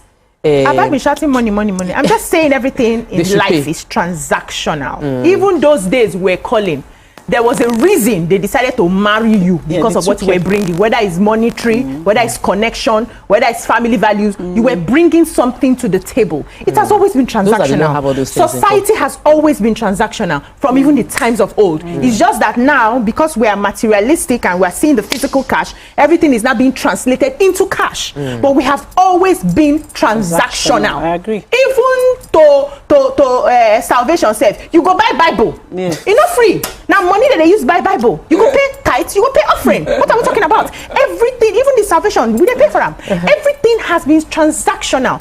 What we're saying, and I get Nima's point, is that for me, the way we can protect people from Nima's angle, where she's seeing it, is that we make policies and regulations so that, because everybody who is going to be betting for somebody will definitely have to be an adult who has made a decision. They don't put gun for my neck to take carry belle for you. I have chosen to do it. And if they renege, now, you can then go to court and there's a framework. I've chosen to do it. And in my choosing to do it for you from the magnanimity of my heart is that at some point you will protect me from whatever it is that is chasing me in life. We are struggling in this part of the world. You see other people where they wake up, just go and donate blood. Because food they their fridge when they finish. You don't go expect person where they hustle for daily bread. You never even know what you go chop the next day. What in children go chop the next day. May go sit down, they donate blood. Offense is here, so our society has not gotten the basics for majority of people. Now, people are now looking for ways to, how do I help myself? How do I sort out myself? Okay, I have this ability, it's easy for me. Can I do this and sort out myself? You cannot now start flogging them when you have not given them a framework to at least have a semblance of living. How do we promote kindness? We are picking, live kindness, we are kind. For me to want to carry for you, I'm kind. Whether you are giving me something or not, it's kindness. Because I can choose not to carry for you and keep my womb. So I'm asking, I'm not talking about the pregnancy alone. I'm saying, how do we promote the culture of kindness as a country, that even when you are hustling, how do we promote that culture of this is my last bread? This is my last bread. We don't that's your last bread and we break it. Yes, we break it. So are we going to wait? Are we going, Abaka, please? I know you will get this, but are we going to now draft this contract, this document, and put room for frustration? Like the man whose wife now got pregnant, he now says that, the means I have was to pay you, but if I check my account, I cannot have 2 children at once. I cannot be responsible for 2 diapers because my surrogate mother is pregnant, but my wife later got pregnant, and I don't want 2 babies. That's where the regulation comes in. That's why we must legislate. We must legislate these things. We can't. I'm only saying this so that women don't start to look at it only from the mindset of material gains. Nothing can compensate a woman for her body, not even love. All of us we get belly born for our husband for love.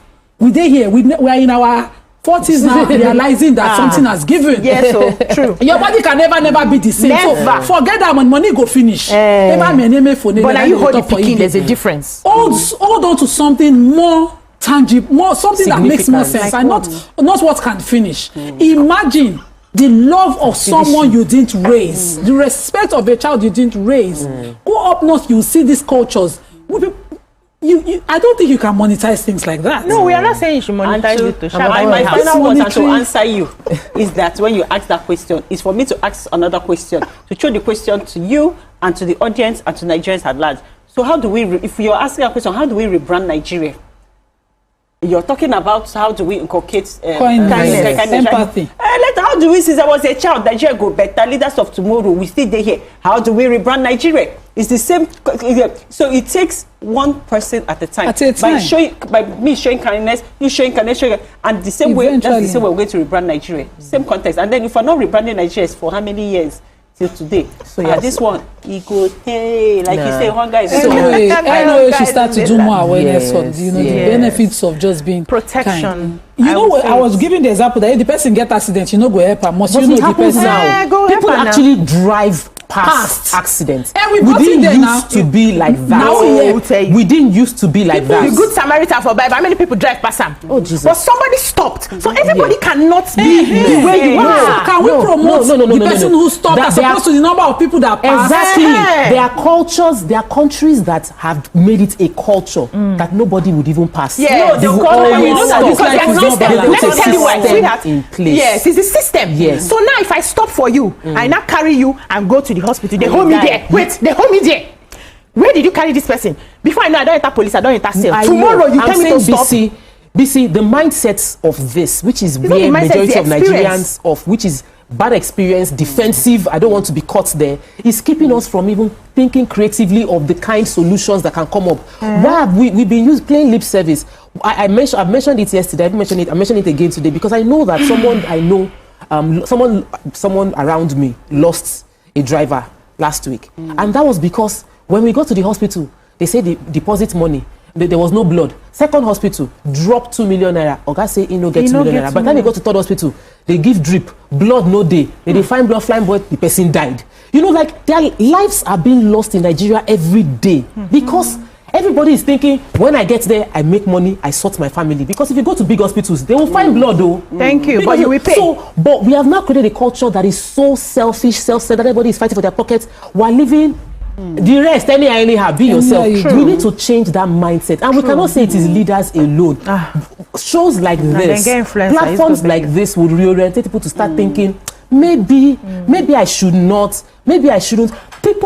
Family meetings are happening and people are asking their daughters to go and carry belle so that the family can make money. We don't want to become that kind of country. We're already there. We don't want it to become more prevalent. We need to start asking ourselves the real questions, the values, the sacrifice, the kindness. We might not see it in our leaders.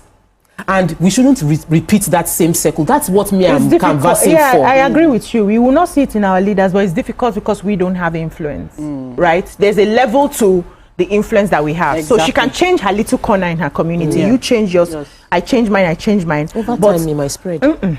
If the people who are supposed to be in charge of the majority are not deliberately changing the system with intentionality and making laws and putting systems in place, we will be talking here for the next 20 years and nothing has changed because they have a larger influence. Exactly. So that's why I like when we're having such conversations, we direct it to the people who wield the power.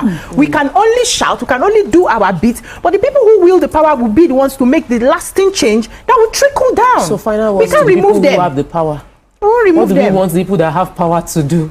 I believe the people who have the power are you and me, and whatever we're doing within our corners of kindness and empathy, the reward is not something that we must be publicized or lauded. I was gracious to someone. This person, I consider this person, everybody had said, you know, this person is bad, but I showed grace. And the person turned out to do the same. Bad thing. I've been hearing all the stories and I just face my front. Because in life, you sometimes get rewarded. Sometimes you don't get rewarded.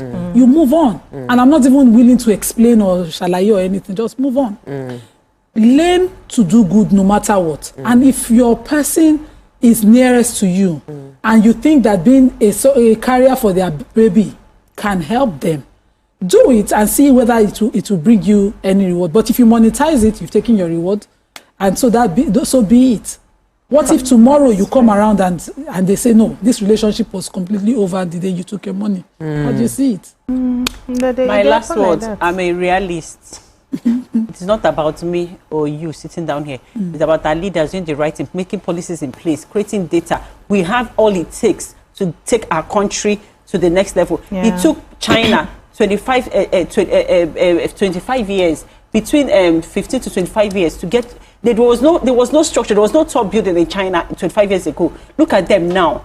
Look at how much they have achieved today. So we have the resources, we have the minerals, we have everything it takes to be a great country. So this has nothing to do with whether you're being kind, not being kind. We should do the right thing, put systems in place, and this will work. Simple. Yes, I agree with Amaka.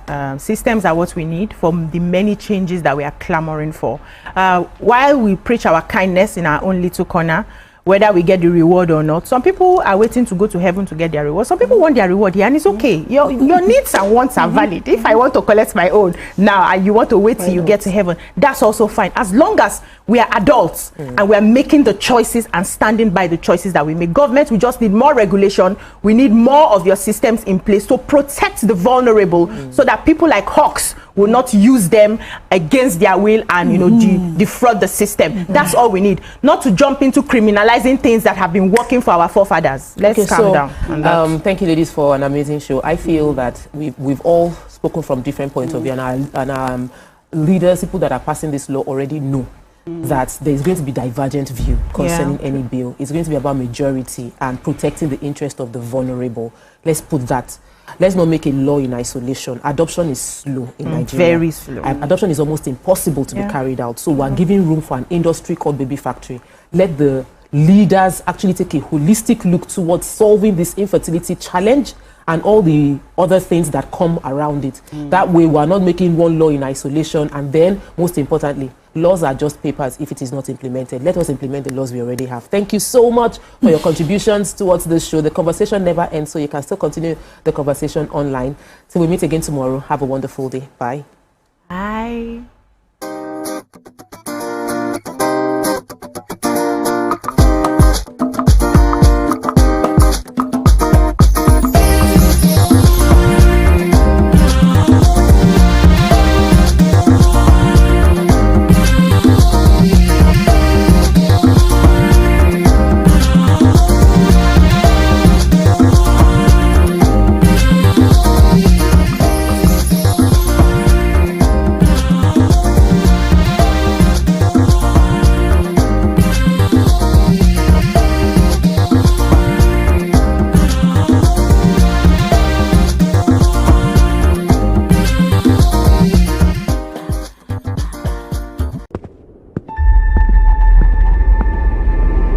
At a time when payments were a puzzle,